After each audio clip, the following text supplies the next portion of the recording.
Buongiorno da Sicilia 24, questi titoli di oggi.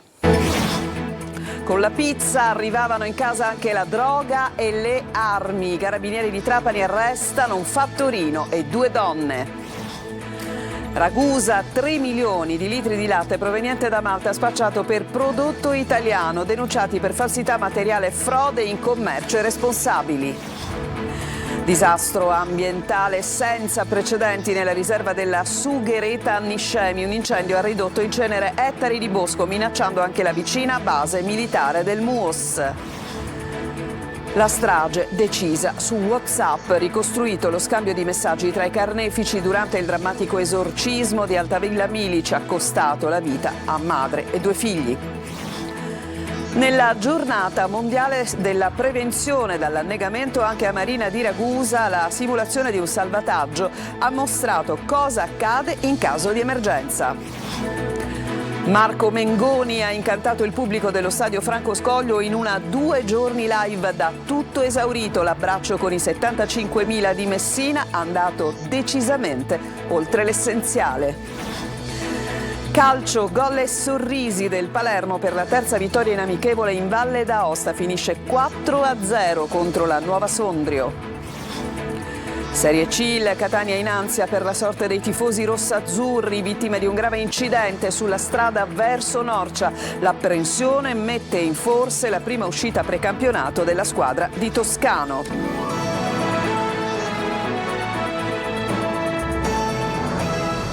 Ben trovati, andiamo subito a Trapani, dove è stata scoperta un'organizzazione per la quale, ordinando una pizza, era anche possibile che con questa arrivasse anche la droga, cocaina e hashish e anche le armi. È stato scoperto tutto dai carabinieri, in manette un fattorino e 2 donne. Sentiamo Laura Spanò.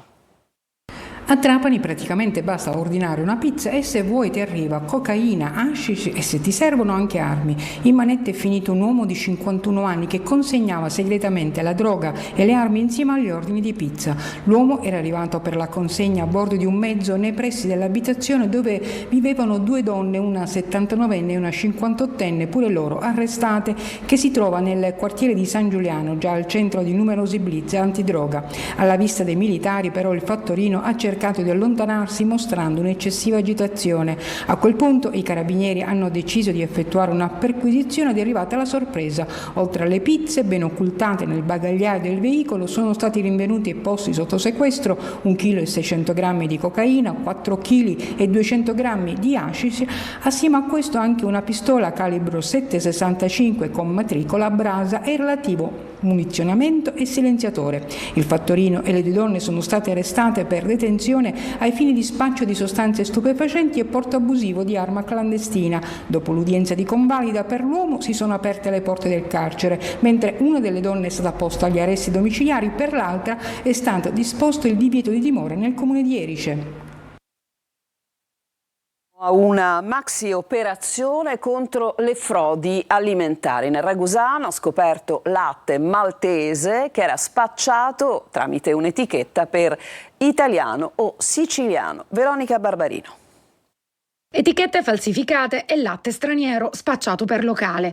Oltre 3 milioni di litri di latte pastorizzato proveniente da Malta sono stati immessi sul mercato come se fossero latte made in Italy.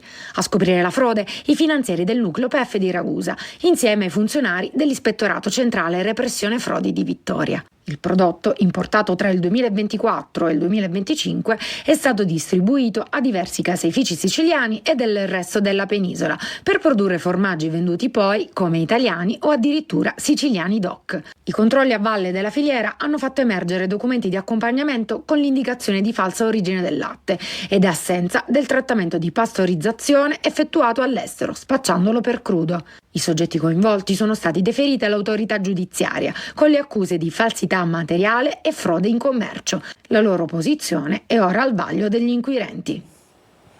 Vi mostreremo tra poco le immagini emblematiche di un disastro ambientale senza precedenti. È quello che ha colpito la riserva della Sughereta a Niscemi. Un incendio di ampia proporzione ha ridotto in cenere ettari di bosco, ma ha minacciato anche la base militare del MUOS. Sentiamo Gerry Italia.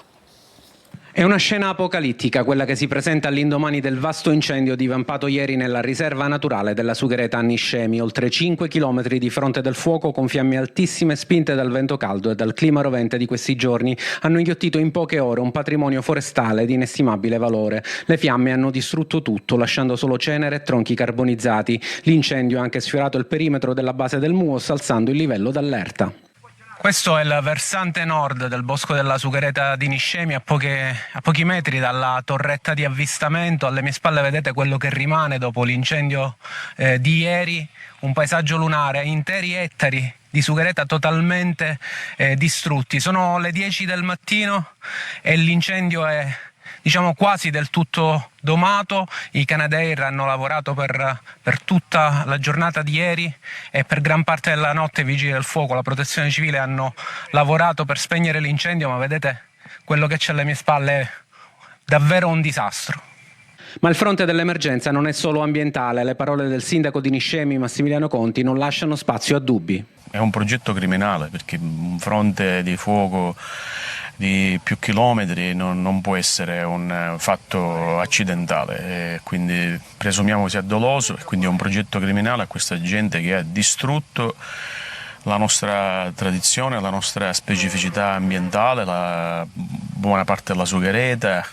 E mentre la magistratura valuta l'ipotesi del dolo, l'area resta sotto stretto controllo delle forze dell'ordine. Protezione civile e forestale continuano a monitorare la zona, pronti a intervenire in caso di nuovi focolai o per proteggere eventuali abitazioni isolate. Una ferita profonda, quella inferta al polmone verde di Niscemi, che difficilmente potrà rimarginarsi in tempi brevi.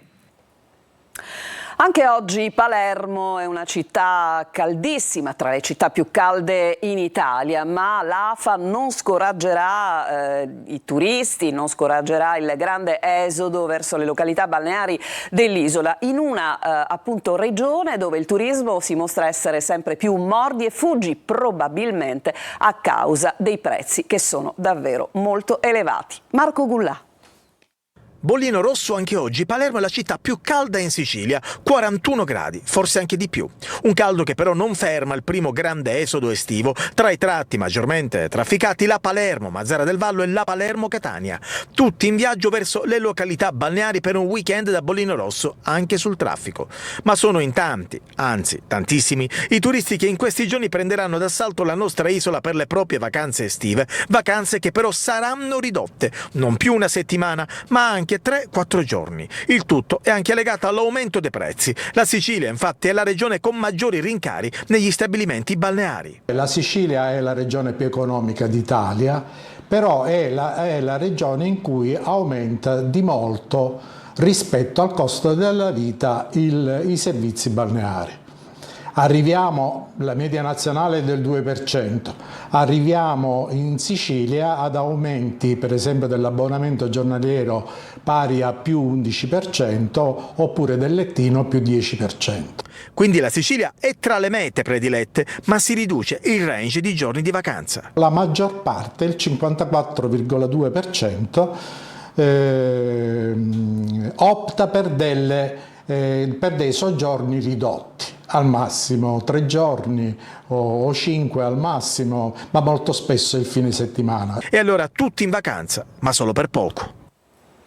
Voltiamo decisamente pagina, torniamo alla strage, all'orrore di Altavilla Milicia, una strage decisa sembra da WhatsApp, anzi su WhatsApp, perché gli inquirenti hanno ricostruito lo scambio di messaggi tra i carnefici proprio durante l'esorcismo che è costato la vita alla madre e a 2 figli. Maglio Viola.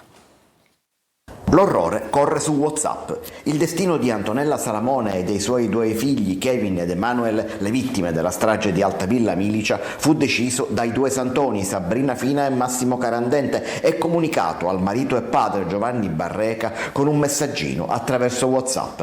Almeno sono questi i risultati delle perizie tecniche eseguite dai periti dell'accusa, adesso riportate nel fascicolo del processo. I 3, Fina, Carandente e Barreca, erano tutti nella villetta di Altavilla, ma comunicavano via WhatsApp. Guarda me, sto pregando, scrive Sabrina Fina a Barreca, lasciando intendere che la sua preghiera servirà a chiedere cosa fare a Dio. Poi alle 18:32 del 3 febbraio 2024 arriva il messaggio secco: a morte. È uno scambio di messaggi che fanno orrore, quello ricostruito dagli inquirenti, ma nessuno dei tre si sente responsabile degli omicidi, delle tremende torture inflitte prima alla madre e poi ai due figli. Una legione di demoni se li è portati via, è scritto in un altro messaggio. E per giustificare le proprie azioni, ancora, ora il bimbo è in paradiso.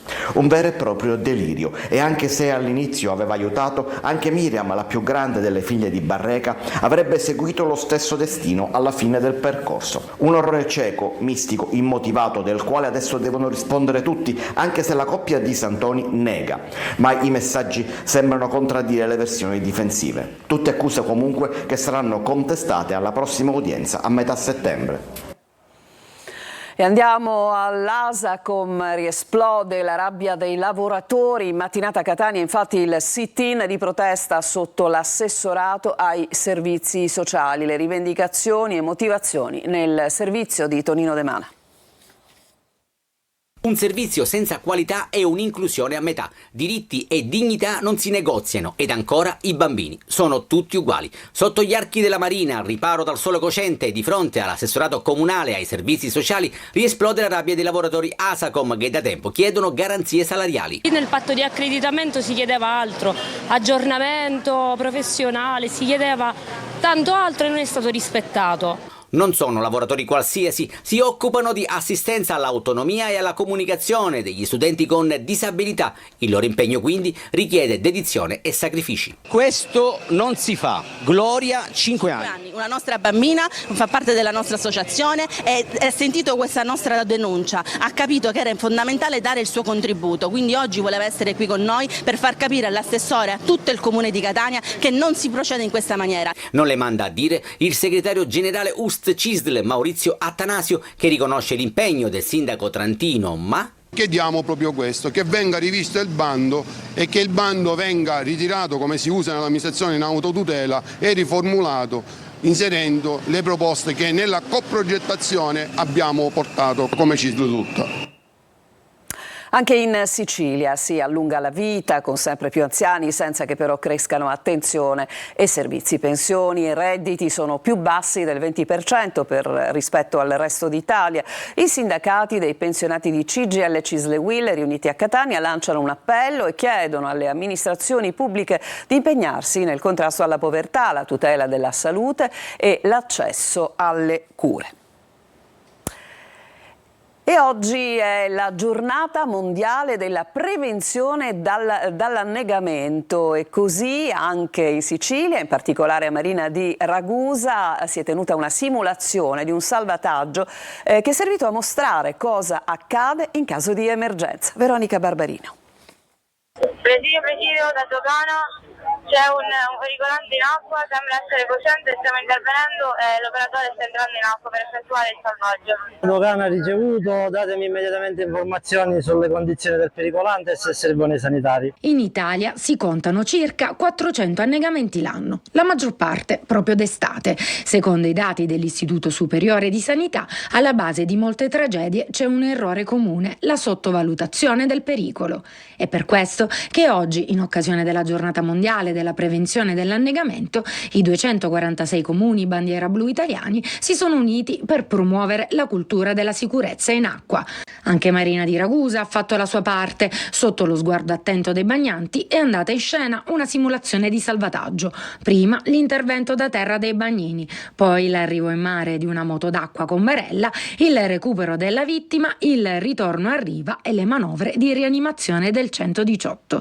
Il tutto coordinato dalla Protezione Civile Comunale, che ha colto l'occasione per ricordare le norme di buonsenso. Guardare sempre la postazione dei nostri bagnini, il colore della bandiera, che verde sta a indicare giornata tranquilla, gialla forte vento e rosso quasi vietato di entrare in acqua. Un'estate serena parte da qui, ma nel caso servisse aiuto ricordate di chiamare il numero di soccorso in mare 800 896 997 o il numero 1530 della Capitaneria di Porto.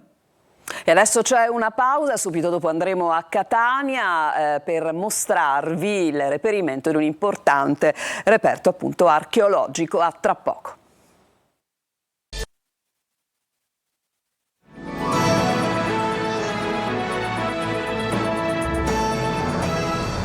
Seconda parte di Sicilia 24 a Catania, nel Polo Museale Santa Chiara, l'allestimento esclusivo che ospiterà per un anno il Kouros ritrovato, lo straordinario reperto archeologico che si fonde con l'arte pittorica siciliana dell'Ottocento. Emanuela Corsi. L'arte pittorica dell'Ottocento siciliano incontra e si fonde con la classicità. A Catania il Polo Museale Santa Chiara ospita il Kouros ritrovato, straordinario reperto in marmo pario, frutto della riunificazione della testa della collezione Biscari del Castello Ursino e il torso di proprietà del Museo Paolo Orsi di Siracusa. Il Kouros, statua greca con funzione funeraria o votiva, raffigurante un giovane, era molto diffusa nel periodo arcaico e classico tra il VII e il V secolo a.C. Il progetto di ricongiungimento e valorizzazione fu curato da Sebastiano Tusa, prima della prematura scomparsa. Torna a casa, secondo noi, in uno scenario molto bello, con queste quinte nere che lo valorizzano.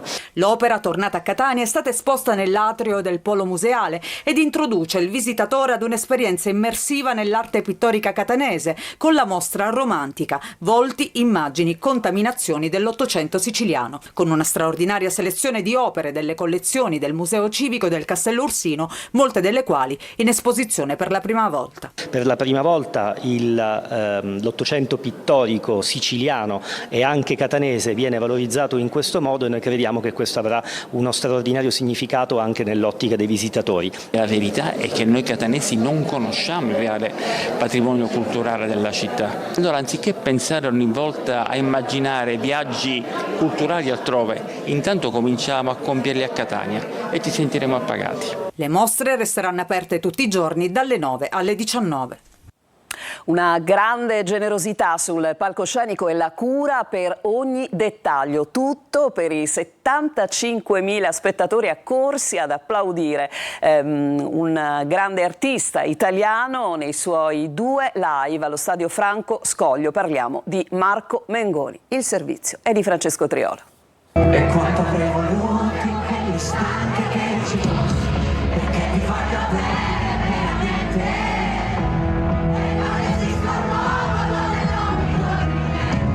Un rito collettivo, musica, ballo, la parola del corpo e del suono che si fondono. Tutto questo e molto di più è stato Marco Mengoni, 2 serate show al Franco Scoglio di Messina per concludere il suo tour negli stadi. 75.000 persone in 2 serate che hanno vissuto il suo viaggio fatto di 12 fermate, non solo musica ma la capacità di leggere la fragilità degli esseri umani per raccontarla con la musica.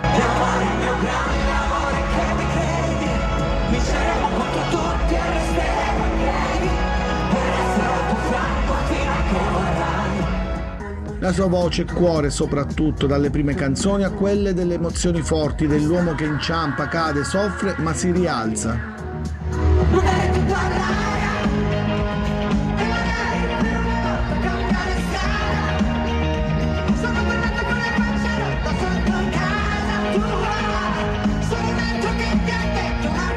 Sul palco un racconto emotivo ispirato alla tragedia greca. Ha curato ogni minimo dettaglio del suo show Marco Mengoni, la scenografia, le luci, le coreografie con i 10 performers che lo hanno accompagnato. L'essenziale per lui è una passerella di 26 metri che ruota e si alza e gli fa abbracciare gli spettatori.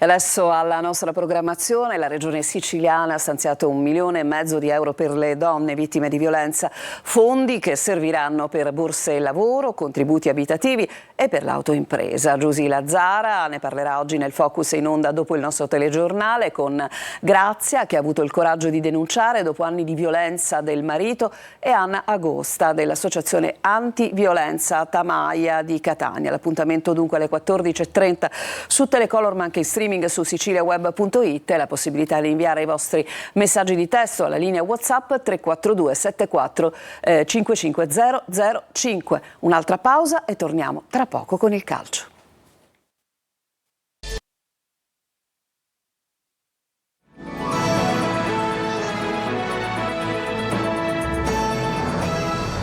Siamo al calcio, gol e sorrisi per il Palermo in amichevole, poker al Nuova Sondrio e Inzaghi sempre più soddisfatto. Marco Gullà. 4 gol e ulteriori passi di crescita. Il Palermo vince anche la terza amichevole prestagione 4-0 alla Nuova Sondrio, formazione di Serie D. Un Palermo che vince e convince, anche se comunque in questo periodo di preparazione i risultati hanno un valore secondario. Primo gol dell'amichevole segnato subito da Pierozzi, poi arriva il raddoppio del capitano Matteo Brunori. Triste di Ceccaroni e nella ripresa solito gol del palermitano Corona. Bene il gioco, bene le occasioni, c'è grande predisposizione, tutti che corrono, lottano, pressano in avanti. Quando anche le gambe girano nel modo giusto penso che potremo divertirci se continueremo a avere questo atteggiamento e questa attitudine al lavoro che è veramente molto importante, ecco. Nessuno ci regalerà nulla, dovremo correre più degli altri, ha aggiunto Inzaghi. Oggi per il Palermo riposo, domani si torna a faticare. Sul mercato si attende l'ufficialità per il difensore Bani in arrivo dal Genoa. Il calciatore dovrebbe arrivare nelle prossime ore in ritiro e dalla prossima settimana essere a disposizione di Inzaghi. Adesso Osti è alla ricerca di un difensore under. I nomi sul taccuino sono quelli di Obaretin e Veroli. Nel ritiro rossazzurro di Norcia oggi è piombata la brutta notizia di un incidente ai tifosi che stavano raggiungendo l'Umbria per l'allenamento congiunto di domani contro il Trodica e adesso si valuta se giocarlo ugualmente. Poi naturalmente c'è il mercato. Sentiamo Francesco Triolo. Il calcio che si interseca con la cronaca perché mentre il Catania sta proseguendo il lavoro di preparazione fisica a Norcia c'è da registrare il brutto incidente avvenuto intorno alle 4:30 di questa mattina sull'autostrada all'altezza di Polla poco prima di Salerno ad un pulmino di tifosi rossazzurri del gruppo degli irriducibili della Curva Sud che si era messo in viaggio per raggiungere la sede del ritiro della squadra di Toscano proprio in tempo per la prima uscita stagionale, l'allenamento congiunto contro il Trodica. 2 dei 9 tifosi a bordo sono ricoverati in prognosi riservata, uno all'ospedale di Polla e l'altro a Valle della Lucania. Le loro condizioni sono definite dai sanitari serie. Adesso l'allenamento congiunto contro il Trodica, programmato per domani alle 18, potrebbe anche essere annullato. La società sta infatti valutando il da farsi in collaborazione con la questura di Perugia. Una notizia che ha scosso il ritiro di Norcia, quindi dove si stava lavorando senza sosta e con curiosità, soprattutto per i nuovi. Ciao, sono Tiago Casasola e sono un giocatore che cerca sempre di mettersi a disposizione della squadra, a dare una mano sia in fase difensiva che in fase offensiva. La mia caratteristica principale è appunto quella di dare il massimo per la squadra e cercare sempre di arrivare all'obiettivo che è sempre quello di vincere. Sul fronte mercato invece resta in stand-by la trattativa con la Ternana per Vallocchia e Aloi. Teio è sempre più avviato alla cessione in Colombia. Peralta, oltre il Crotone, trova estimatori anche a Foggia. Potrebbe andare via Allegretto, ma solo se arrivasse Celiento dal Trapani. In entrata poi il DS Pastore, invece ha accelerato per Tonin, attaccante del Pescara. Adesso vi lascio al Focus curato dalla collega Giusy Lazzara. Il telegiornale dunque finisce qui. Vi ricordo il prossimo appuntamento con Sicilia, 24 alle 19.